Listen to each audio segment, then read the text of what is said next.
And then we could call the meeting to order, do roll call at least. Okay. All right, so we'll call the meeting to order. Can staff please call the roll? Yes, Mr. Chair for tonight. Jamie Bell. Here. Rick Kane. Present. Brett Hartman. Present. Rebecca Herring. Present. Deborah Nail Mercy. Present. Barbara Vandermeer. Evan Thompson. Mr. Chair, we have a quorum. All right, and before we move on to the approval of the agenda, is there items that staff wanted to bring up for discussion? Yes, so I have a couple items I would like to bring up for discussion. The first one is regarding the DRB board communications. So from our annual training that we learned that I just quote from the Sunshine Law, any gathering of 2 or more members of the same board to discuss some matter which will foreseeably come before that board for action and require a public notice. So with that being said, I discussed with some of my colleagues, which I learned that they are using BCC for board email communication. So I've been using BCC for this month for the agenda and minutes distribution, but I would like to hear about your opinions on this, because I know previously we don't really use BCC for email communication. I'm fine with that. So just to make sure that I understand, so you're essentially sending out an email and BCCing each member of the board so that if we reply all, then it doesn't become a discussion among all of the members of the board? Yeah, well, Okay. we only reply to me. Okay. So with that being said, for instance, you guys may not know who will be here, will not be here if you only reply to me. But I'm more than happy to give you guys a heads up after I receive those emails by saying who will be here, who will not be here. But I just want to check to see if that's okay with you guys. Because the purpose for that is just to avoid accidental item discussion. I think that makes sense.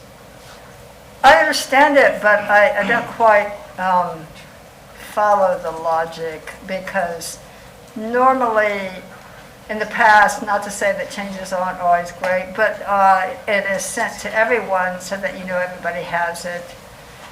Sometimes there is an item put up for a question. It's never regarding a case coming before the board to the entire group.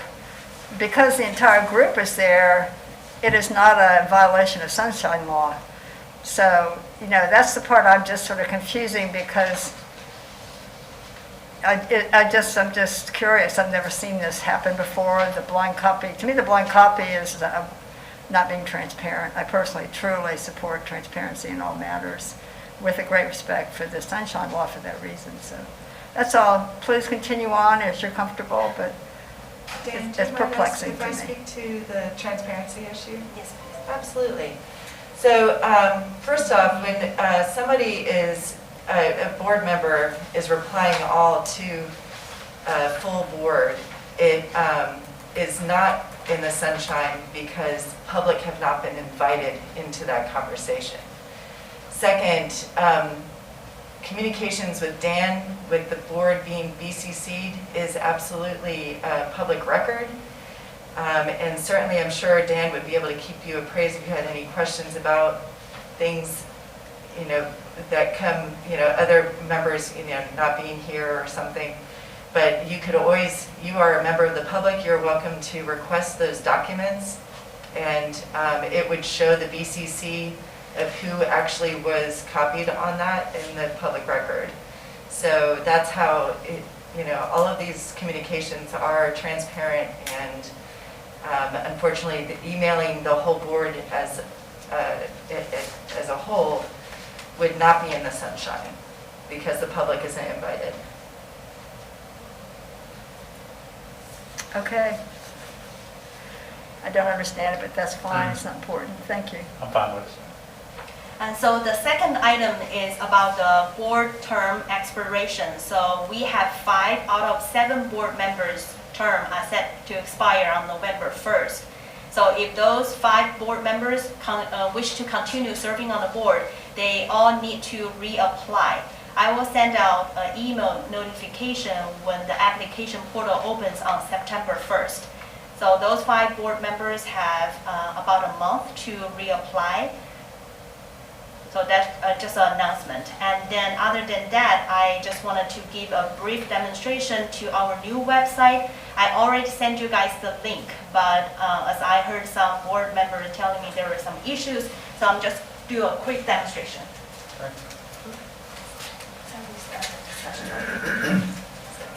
Keyboard's over there. Oh, he brought it to you over here, Dan. Thank you. Sorry.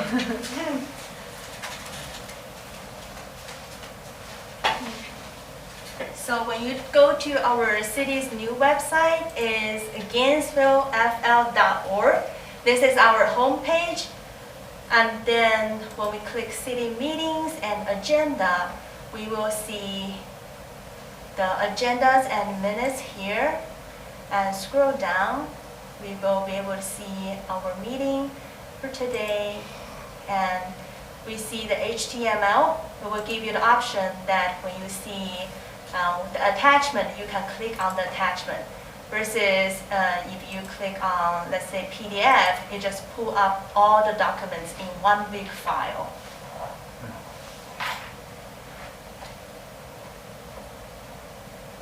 So that's the agenda and the minutes and the staff report for today. So moving forward, all the minutes and agenda will be available on this website. So instead of sending you guys attachments and a Dropbox link, everything will be here. But of course, I will send out a reminder email when the agenda and the minutes becomes available a week prior to the meeting as usual. Great. That's all I have for tonight. Thank you, Mr. Chair. Thank you. Next item on the agenda is, next item would be the approval of the agenda for today. So moved. Second, Deborah Neal Marisi. We have a motion and a second. Motion by Ms. Bell, second by Ms. Neal Marisi. All in favor of the agenda? Aye. Aye. All opposed? Motion is unanimous. Next on the agenda is the approval of the minutes from our previous meeting, June 28th, 2022. And can we do both of these at the same time, and approval of the minutes from the August 3rd workshop as well? Yes. Does everyone have a chance to review the minutes from our 2 previous meetings?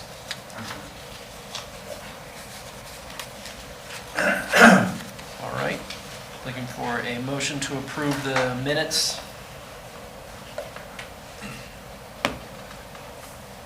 I wasn't at the June 28th meeting, so I was not at the motion. I was not at either of them, so I wasn't clear. Motion to approve the minutes of June 28th, 2022. Deborah Neal Marisi. Second. All right, I have a motion and a second. All in favor, say aye. Aye. All opposed? All right, motion carries unanimous. Next item on the agenda is requests to address the board. Any requests from the public to address the board? Hearing none, moving on. Next item is consent items, none. Old business, none. And then new business, will staff please read the petition under new business into the record, please?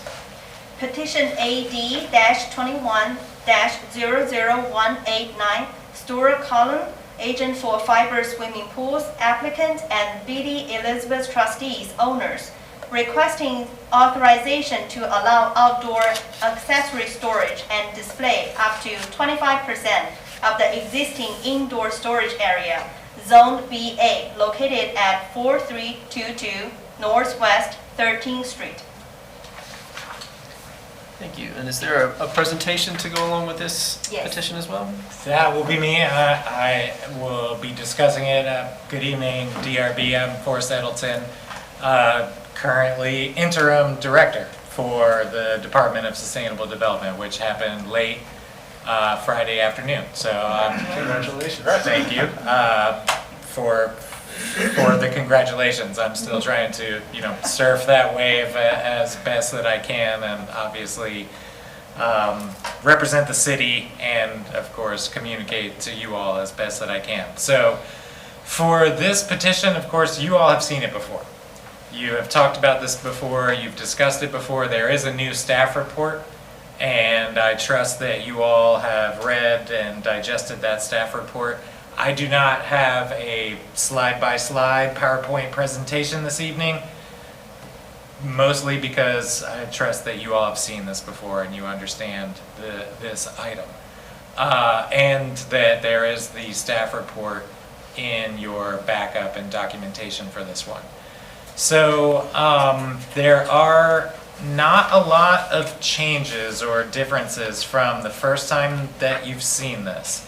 The way that it has been crafted or presented to you in the staff report is maybe different from what you have seen from when Lawrence presented it to you. But really, I think probably what is the most efficient or effective is just telling you that this is back before you, that the staff report has been crafted or written in maybe what is hopefully a little bit more of a clear manner for what the request is, which is this outdoor storage that is the 25% of the existing office space that in the staff report and that you all have seen before. What you may be familiar with is that there are the pool shells today being displayed on 6th Street that are at a property just to the south of the subject parcel, but really the request is for the parcel just to the north of that, where the existing office space is today. And so really what I think will be the most effective, and obviously you are all within your purview to say whether or not that is true, but I think what will be the most effective is if we have the applicant and the applicant's representative come and speak to this item today and speak to the issues at hand and what has been presented in the staff report. And Mr. Cullen is here today to speak to that and has been privy to what's in the staff report, and of course defended or presented is probably the better way to put this at the time before. So with your permission, with all of you in agreement, I will turn it over to Mr. Cullen and really kind of like scoot my chair off. Grab to the another side. chair. I mean, it's all right if I come up here rather than stand at the Yeah, podium. this chair's I think available. it's a little awkward. This is available. Thanks for it. Sure. And of course, please, if there are questions for me, for staff, or specific code languages that have been referenced, or questions that you have for how did you come to this determination, I'm here to answer those questions. Definitely appreciate it. I guess we'll want to finish if there are any questions for staff before I start. Does the board have any questions for staff prior to the presentation from the applicant? It's not really a question, but I was not actually here for that last year's meeting. It was like the one I missed, so. I hate to say this, but if you could give me like a quick brief overview of it, because it's not, and I did go through the report, but to me, it's just a little still confusing, so. Absolutely, I'm happy to, and apologies then for not having slides and ready for that, but I think the very brief of it is the request is for a business that is existing, that is a office use that is associated with selling pools. And in accessory to that office use that sells these pools, there are shells of fiberglass pools that are on an adjacent property to the one that is a part of this request. And that adjacent property is directly to the south. That property has been cited for the display of fiberglass pools and fiberglass pool shells, and saying that that display requires a permit and requires a permit for outdoor storage. And that has not been granted by the city up to this date or this point in time. And so the first request, or the request that some of the rest of the board members may be familiar with, is the request associated with that particular property. Is that correct? That's correct. Mr. Cullen? And this request is for an adjacent property, but it is directly to the north of that. So there are specific requirements for this outdoor display, and one of those is that it is at a maximum the 25% of the office space that is associated with it, the 25% of the square footage of the interior office space associated with it. And the plans that have been presented show that 25% square footage, but they do show a flexible use space. So the space itself is larger than the 25%, but today what the applicant is planning to argue for or articulate is that there is a need for flexibility within the space. So again, code has a 25% limitation on this outdoor storage. That would be and will be the limitation for code enforcement, for enforcement going forward. That no matter what, at any given time, there will be a limitation for this 25% of what is the existing office space. But what is before you all today is whether or not you feel that this really meets the intent of the code, and whether or not the flexibility in outdoor storage space, one, of course, meets the intent of that code, but also is something that is manageable or meets the intent that is put in code for limitations or restrictions, if you will, on this outdoor display area. Sure. Any other questions from the board for staff prior to the presentation by the applicant? All right, let's hear from the Thank you, applicant. Mr. Chair. Thank you, Forrest, for that synopsis. And I don't have a presentation either. I was sort of borrowing on the staff report. Since the last meeting, we heard a lot of the discussion, and it was a lot of different directions, rabbit trails, that's not really a good word, sorry. Not very well defined answers for what the expectations were in order to, at least the way we were hearing it, what the code enforcement restrictions would be, and for it to make their job very straightforward. As Forrest talked about, the property to the south is where the pool's shells and storage, and for clarity, storage and display are the same word in the code. Storage and display are presented, are part of the same thing. They're all exactly the same, so whether we use them interchangeably in this context for the requirement itself. And so it's 25% of the principal use for storage or display. So if I use it either way, I'm not necessarily, saying different. But the property were cited for having too many shelves there, or too much storage and display. And some of it was a little bit of a misunderstanding by the owner of the pool company itself, and some of it was actually absolutely very clear in the zoning compliance aspect that said no outdoor storage or display.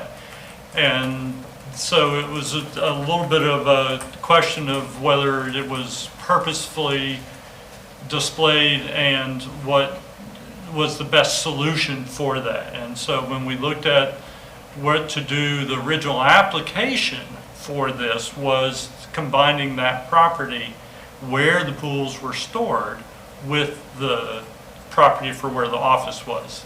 That got real confusing because it was a separate property, a site plan for it, and things along those lines. So we switched before the last DRB meeting to do the single property, and it was not very clear exactly what we were doing.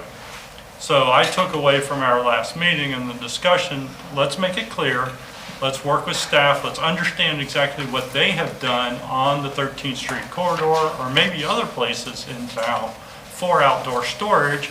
Staff was very good and worked very well with us and sent me a couple of different other plans, such as the Tractor Supply plan, which has outdoor storage permitted.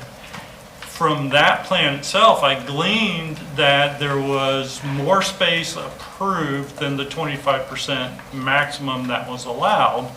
So if you've been to Tractor Supply, you know they store tractor parts and things along those lines on that front old Sam's parking lot, all up and down those areas. Well, the areas that they designated on their plan was greater than 25% of the store itself. My expectation by them getting approval on that was, well, you can only do 25%, but you have this area as a flexible style.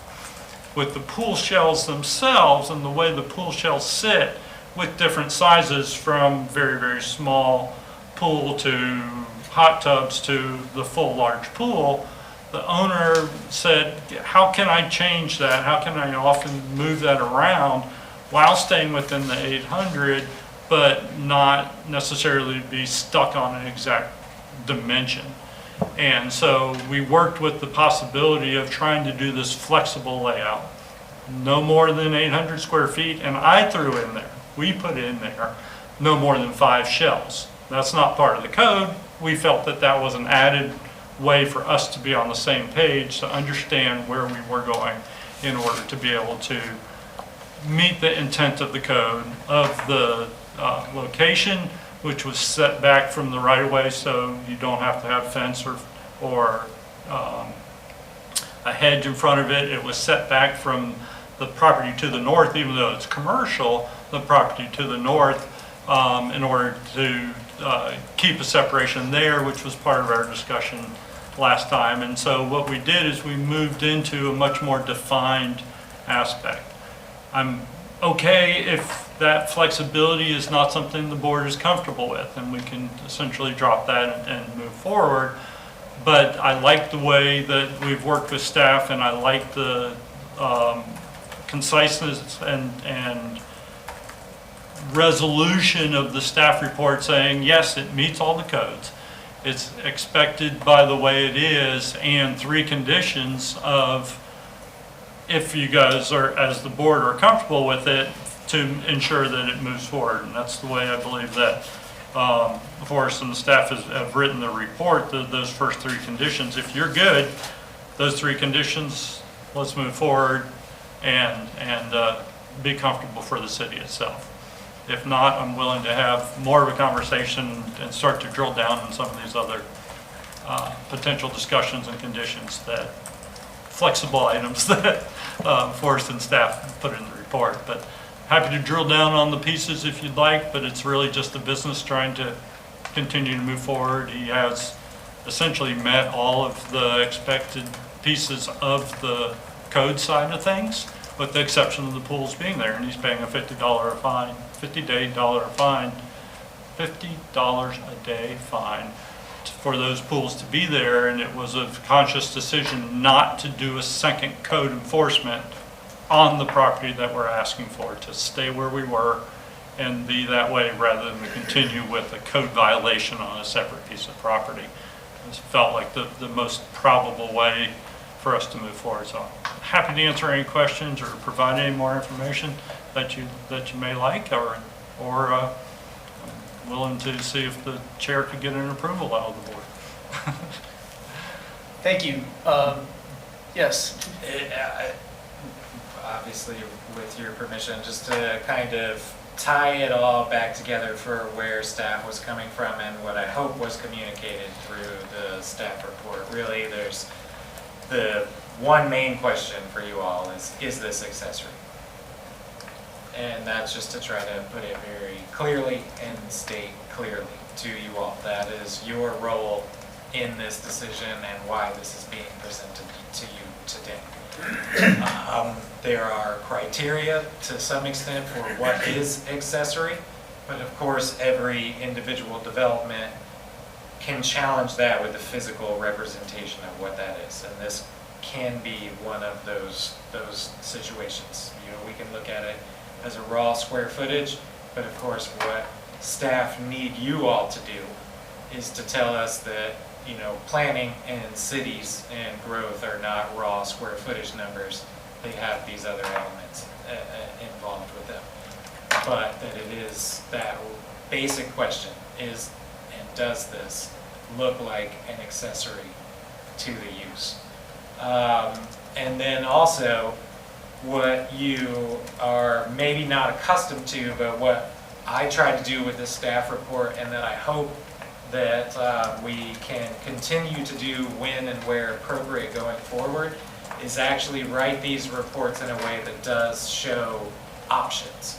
That there are not yeses and nos in very clear you know ways for the most part in governance. But what a good avenue for us to do as staff is to show that here are the raw yeses and nos. You know, there are code requirements, of course, but there are these nuances that are cooked into the yeses and nos. And so while reading the staff report, hopefully it was presented in a way that if you feel this way as a responsible board member that is reading and interpreting the code, and you feel this way, then here are possible avenues. And if not, here are other possible avenues. And that's not typical, not for this jurisdiction, not for this department, and not for places that I've worked for before. And it's not typical for individual requests. I don't expect that you would see this on every single case that comes before this board, but I do hope and think that it is good for us as staff to try to think about these difficult situations in a way that both one clearly communicates what we are confronted with as staff, which is the raw code language that we are held to, and that we as staff are not able to bend or change or flex or what have you just as staff, but that we are showing or at least articulating in a way through our staff reports that there are options to you as the board and as to the advisors to the city commission, but then also that there are options in this discussion for these meetings at hand, that if and when there are citizens or people that wish to speak to this item, that they see that there are options also, and that they can speak to that. So, thank you. Thank you for that.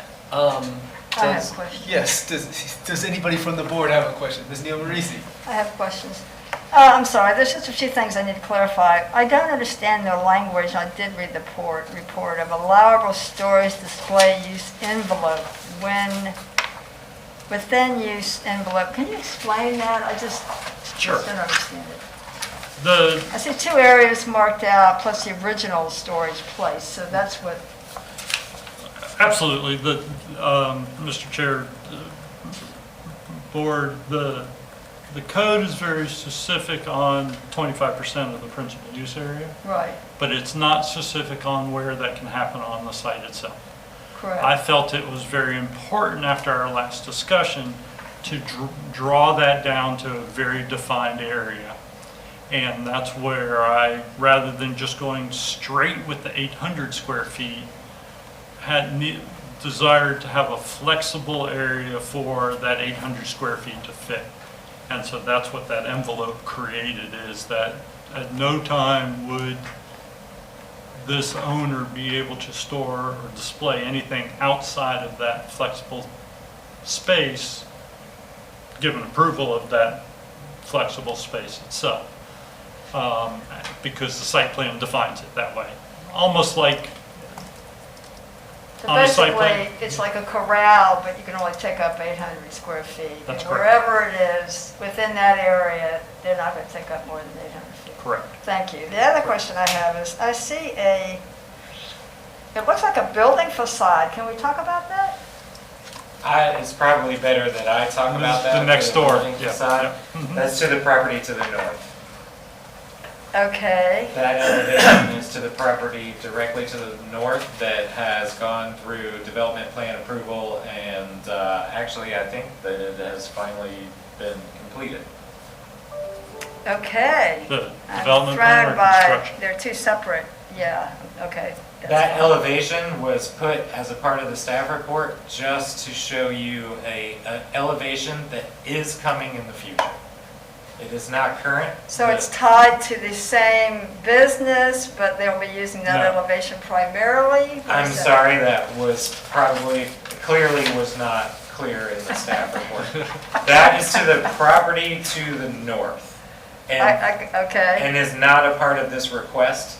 okay, The property to the north is or was a pool supply store that actually caught on fire because they were Right. not storing chlorine properly, and the whole thing went up and caught on fire.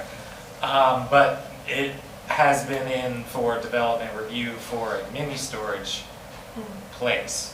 okay. And it has made it through So that's a development mini review. storage. Yes. Yeah, that's very confusing. There's no addresses either, so I'm sorry. I can tell that there's huge changes going on in the planning department. I appreciate that, it's fine.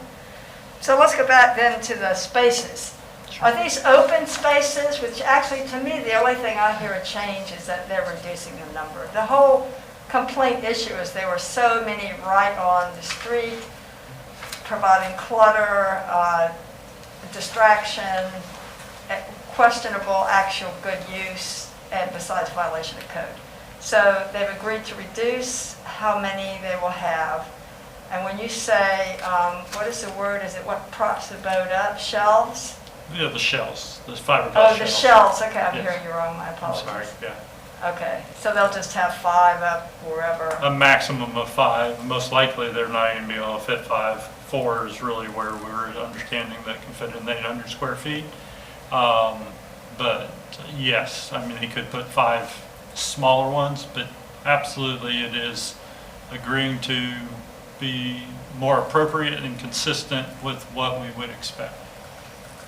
And how is it, even though you're reducing to 5, that different than the original proposal that was causing code violation, or is that the other property? The code violation was on the other property. Okay, so we can put that aside then? Right. The proposal that we Okay. had last time did not define a space for it at all. Correct, But anywhere on the big correct. red That's right. squares, we could have put that 800 square feet. And it could have been separated, it could have been, piecemeal or something along those lines. And so what we wanted to do was bring that discussion cohesively to, this is the only place that we want to be able to do it in order to be assured that they're doing it the correct way. And how many have they, I almost copied that last petition, I should have. How many boats, excuse me, that look like boats, how many swimming pools did they have up in the past? Can you say that were in that original? For display, they only had a few.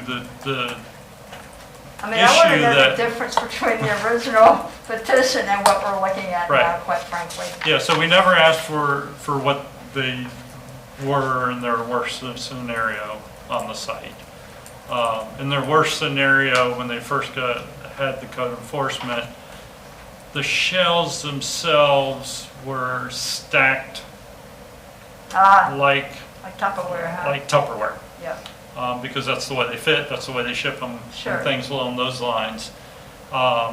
Erroneously, no question, he brought in more on the site and did not have them leave the site very quickly, and that it was a problem. so it was a So storage besides display.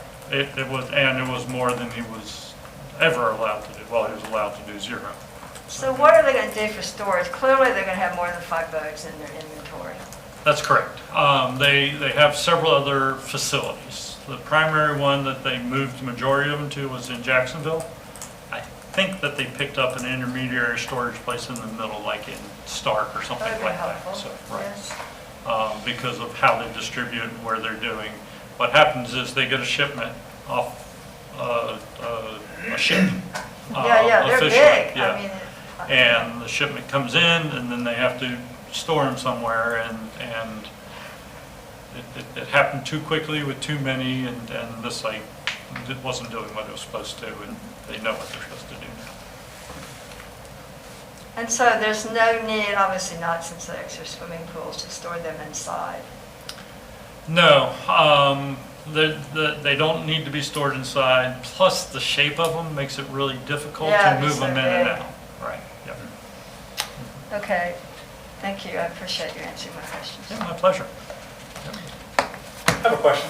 Stuart, just so I'm clear, currently it shows on page 6 of the staff report, it shows the pools being stored just south of the south building, right? Is that Yes, right? Mhm, yep.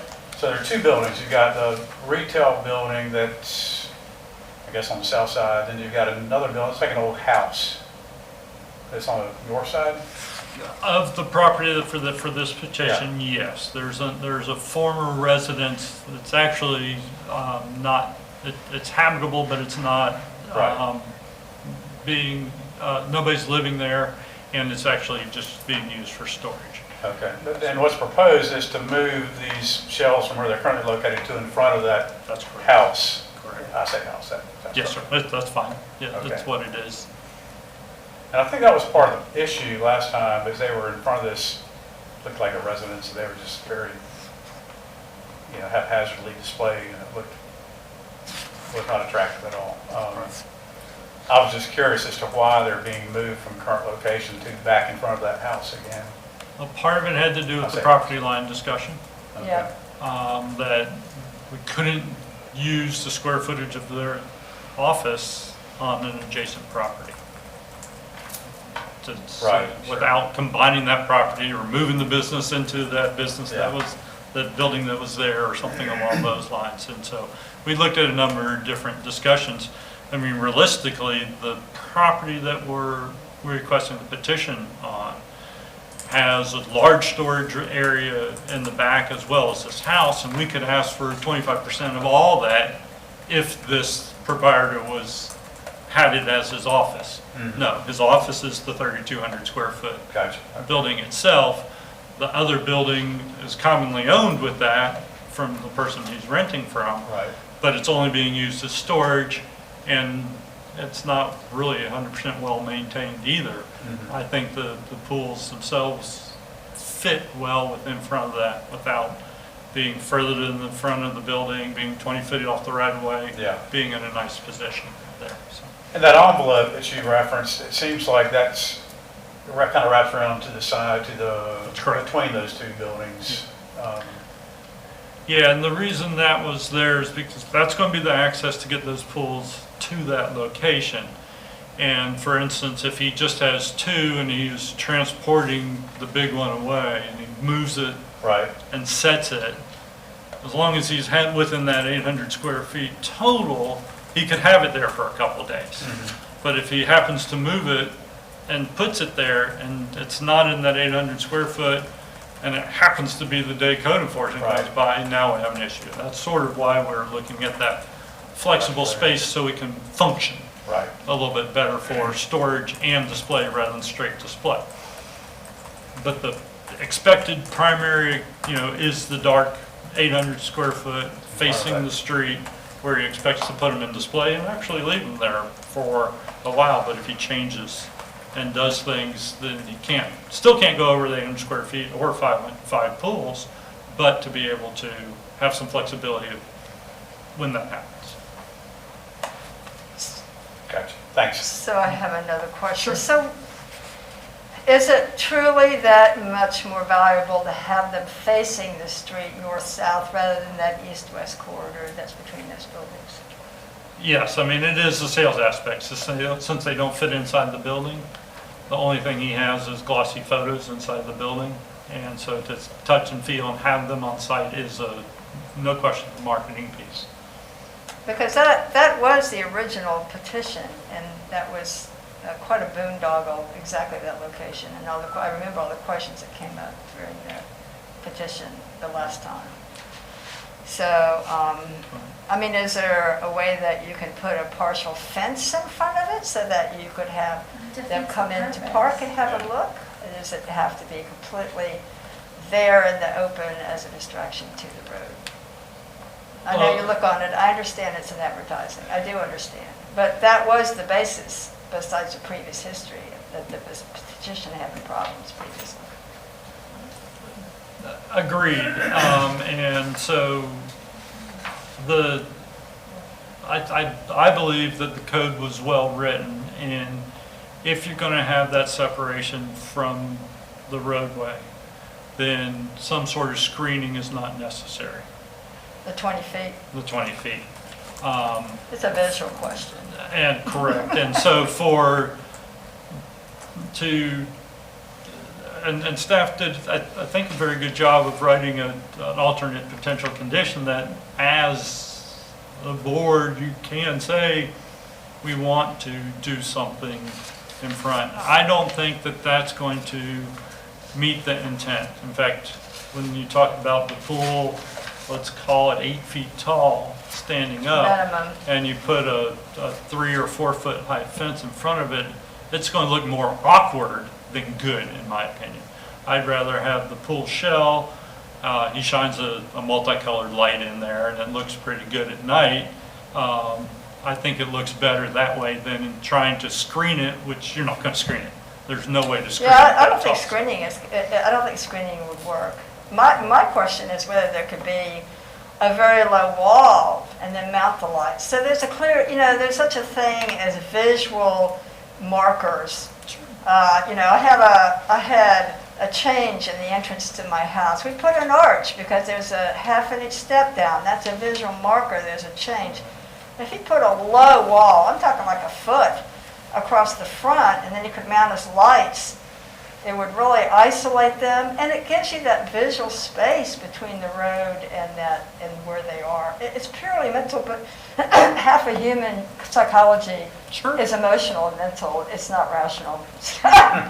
Well, I like that idea a lot. I prefer it not as a condition, but I will absolutely, if it And it would doesn't have to- become a I mean, condition, it- suggest something It would like have to be that. expensive. I'm not Right. looking at a brick wall or something expensive. Either that or a low shrubs or something that only grows so high. A mental visual divider that shows that this is a road space and that's a private space and this is the business. It sounds trivial, but it is Understood. not when it comes to visual recognition. So, yeah, I well, agree. I will mention it to the board, thank Yeah. you. Makes sense. Does the board have, anyone else from the board have any questions? I just briefly, I have a question for Forrest. Looking at this, the staff analysis, there's an A, B, C, and D. Are those, just to make sure I'm understanding properly, are those the 4 sort of criteria that we're supposed to use in evaluating whether this meets the code requirements for an outdoor accessory display? The A, outdoor storage display shall be designated on an approved development plan. So those are the 4 criteria that we're supposed to use to evaluate this? Yes. Okay. And that's across the board across these boards, across Development Review Board, City Plan Board, and any of our advisory, we will always put what are our criteria as staff for review. Those will always 100% be in the staff report. Okay. And we will address those as appropriate, obviously, for the request every time. We use them as a template, if you will. Okay, thank you for that. I very much appreciate knowing exactly, what is it that we're supposed to be looking at? What are the, the criteria or the rubric or whatever in which we should be using to evaluate an application, so thank you. Sure. If we as staff are doing our job, we are telling you exactly for every item what your decision points are. Thank you. And that's the most efficient use of everyone's time, citizens, staff, and the cities. Agreed, I appreciate that. As part of the petition review, staff also asks us as an applicant to tell us what our thoughts are on each one of those. And that's what my letter in that is, the same A, B, C, D. Of my thoughts, then staff took that and reiterated it and expanded upon that to show you what their combined thoughts are. Perfect, thank you. That's a good point. That's for every petition. We encourage the applicants to submit any justification based off of these specific criteria, we review those, and it makes it frankly easier for us to write our staff report. But of course, we are reviewing those specific criteria whether or not we agree. And if we do agree, we will say, here's what the applicant has submitted, and we agree in short. Or here's what we do not agree with. The applicant has said this in paragraph A, and here's what our take is on it and whether or not we agree with it for every item, for every petition, for every request. Thank you. Any other questions from the board for staff or for the applicant? All right, at this point, then I would like to, well, is there anyone from the public that has any comments? All right, I'd like to then open it up for board discussion. Anybody with any comments, thoughts, things that we should consider in evaluating this petition? Comment. Yes. I remember this last time, and I didn't want to deny it this last time, if I remember correctly. I think that the A, B, C, and D that you were just asking about is met by what is being suggested, and I think the flexible envelope is actually a really great compromise with what was being discussed previously. My only concern last time was how challenging it might be for code enforcement to keep track of like how big the pools are and how many are out there. So I think the 5 pool maximum is a nice compromise that makes everyone's lives a little bit easier. And I also recall the primary consternation last time was about the fact that there were open violations against this person, and there was a discomfort with that fact. And now it seems like this is the way to get it resolved. I think it's a good compromise, and I think the discussion of any additional conditions after staff has already done all this work is irrelevant at this point. So I'm satisfied with the request as presented and will happily vote in favor personally. Thank you. Anyone else from the board have comments? Sure, I'll comment. I think I'm comfortable now with approving. I certainly think that it meets the requirement for accessory use. You look in that area right there of 13th Street in that neighborhood, you've got plenty of examples of other outdoor accessory use, from mobile homes to autos to ATVs to motorcycles, just a variety of things. So I think pools as an accessory outdoor use makes sense if it's allowed, and it certainly seems like it is. The fact that you got specific parameters of 800 square feet, I think is very important and definable, with 5 max being stored there. So code enforcement has easy rules to, to either cite or approve that those codes are being followed. Yeah, so I'm comfortable with what's being proposed. I don't think I have no issue with it. Thank you. Yes. Just from the staff side, since it is a little bit unusual that we put, conditional conditions, if you will, just if whatever motion is made is very clear about what conditions are in or what conditions are out, that will help us the most. And so, for example, that the applicant's suggestion of the maximum of 5 pools at any one time, that would be a condition that we would need to put in our motion if we were to approve that as a condition. Is that correct? Okay. Thank you. Anyone else from the board? I have one last Yes. comment. I would put in the condition of 5 max. I would not put in a condition of a low wall, though I hardly recommend that you talk to your friend and try to have that happen. It would really make it much more pleasing for everybody. Thank you, that's it. Thank you. Anyone else from the board have any comments or discussion points? I will throw in my 2 cents. This does appear to be a much more easily or much more thoroughly defined and easy to follow plan and proposal. I do appreciate some of the recommendations from from the staff report I found to be very interesting and at least worth consideration, the 6 different proposed recommendations or proposed conditions that we could at least consider adding in. I do like the proposed condition of a maximum of 5 pools. I think that would make it a lot easier for code enforcement to enforce rather than trying to always have a tape measure out and measure off a square each time to see whether it meets the 800 square feet. I think that's an easy way for that to be visually inspected and enforced. But I don't think I have any other comments. Can I throw something out? I think because I wrote it on the site plan, we don't need to have a specific separate condition. Would that be correct, Forrest? Yes, but a specific condition makes it cleaner and easier. Okay. Either. Site That's site fine. plans they change. It's not, I mean, I've seen site Right. plans. I was just looking at the Butler plans that we approved years ago, and then, yeah, site plans, they morph as It's an excellent point. Yeah, yep, so I like that. So, all right, try to make it easy. Any other discussion from the board? Would anybody like to make a motion? I'll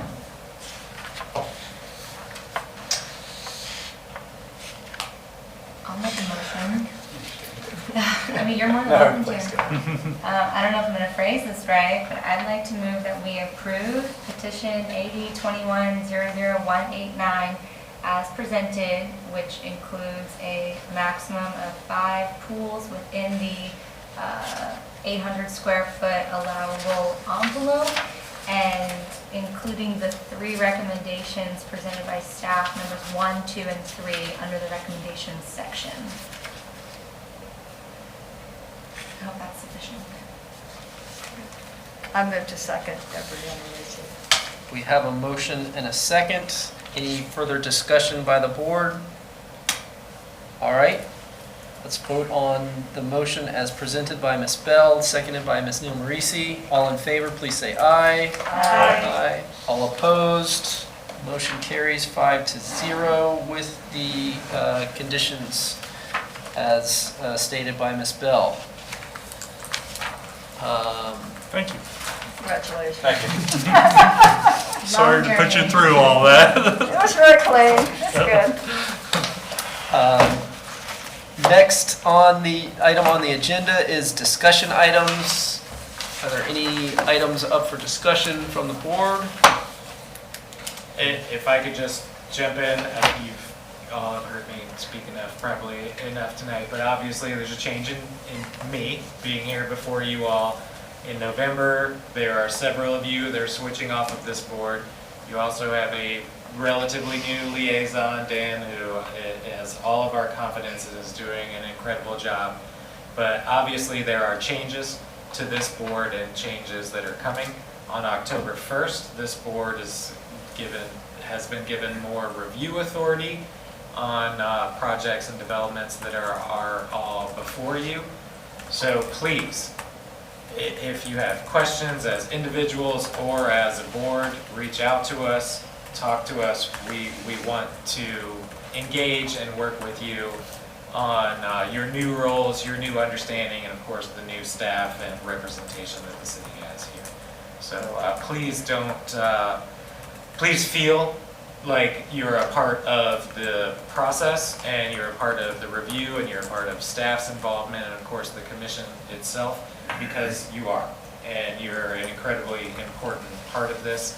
Of course, it's advisory, and there are some things that you are going to say yes or no, and there are some things that you're going to advise, and there's only so much that can happen after that. But please feel important, because you are, and just wanting to say that I feel that you are important and are a critical part of our review and a critical, important part of developments that come into the city. Thanks. Thank you. Any other discussion items or board member comments?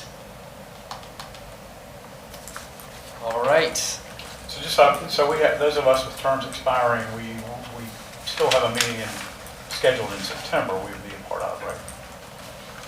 And then if we want to apply to be reappointed to the board, that we had, I think, Dan, you said that we had that 1 month time frame from September 1st to submit that application for reappointment. So actually, those members will stay on their seat until we appointed a new member, correct? That's Okay. correct. Okay. Can you say who the 5 are? So. I know I'm one. We have Barbara, Rick Kane, Evan Thompson, Brett Hartman, and Rebecca Herron. So, and I'm Kristen Bryant. I oversee the openings for advisory board. So when you're submitting your applications to our new system, so that your application is going to look a little different, but it should mainly, be familiar. If you have any issues, please don't hesitate to reach out. I can step you through if there's any problems or questions with the process. Awesome, thank you. And actually, that's a great point, because we have several different new systems that are coming online. And I encourage you all, obviously, to submit your applications when you have. Shoot an email to Dan and Kristen and myself if you feel like just saying, I have submitted my application. And that way we can have a double check on whether or not these new systems are working or not. So it's very helpful. Thank you. Thank you. All right, any other board member comments or discussion? Do I hear a motion to adjourn? I'll make a motion to adjourn. Seconded. Motion to adjourn, second, all in favor? Aye. Aye. Motion carries unanimous. Good job. Great job stepping